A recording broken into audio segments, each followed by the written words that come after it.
Parliament ఎన్నికలకు Congress party శ్రేణులు సిద్దంగా ఉండాలన్నారు మంత్రి జూపల్లి కృష్ణారావు. రాహుల్ గాంధీని ప్రధాని చేయడమే ఏకైక లక్ష్యంగా కాంగ్రెస్ పార్టీ శ్రేణులు కృషి చేయాలన్నారు.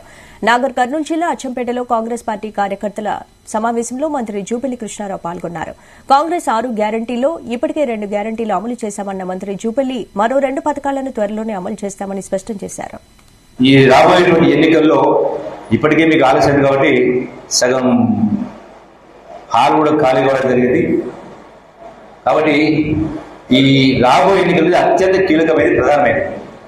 ఎంపీల కోసమే కాదు, అభ్యర్థి గెలవడం కోసం కాదు, ఎవరు అభ్యర్థి అయినా కాంగ్రెస్ పార్టీ ఎంపీలుగా గెలిపించాలని బాధ్యత వేదిక పైన ఉన్నందరికీ, వేదిక ముందర మనందరి బాధ్యత. ఎందుకంటే వాళ్ళ కోసం కాదు, ఒకటి కాంగ్రెస్ పార్టీని సోనియా గాంధీ గారిని బలోపేతం చేయాల్సిన అవసరం ఉంది. రాష్ట్ర స్థాయిలో గౌరవ ముఖ్యమంత్రి రేవంత్ రెడ్డి గారిని బలోపేతం చేయాల్సిన అవసరం ఉంది.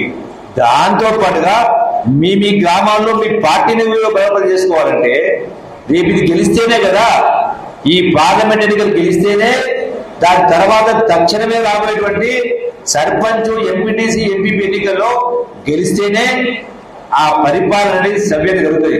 ఇక్కడ గౌరవ శాసనసభ్యులు వంశీకృష్ణ గారు ఉన్నా, ఇతర శాసనసభ్యులు ఉన్నా, గ్రామ స్థాయిలో సర్పంచులు, ఎంపీటీసీలు, ఎంపీపీ లేకపోతే మళ్ళీ రోజు పంచాయతీ కార్యక్రమం జరుగుతూ ఉంటుంది రకరకాల. అంటే పరిపాలన సవ్యంగా సక్రమంగా జరగాలంటే, పేదలకు న్యాయం జరగాలంటే ఈ వ్యవస్థ అంతా కూడా సక్రమంగా ఉంటే మనకు ఈజీ అవుతుంది. కాబట్టి రేపు మీరు ఎవరు ఎంపీపీ కావాలన్నా, సర్పంచ్ కావాలన్నా, ఎంపీటీసీ కావాలన్నా, ఎంపీటీసీ కావాలన్నా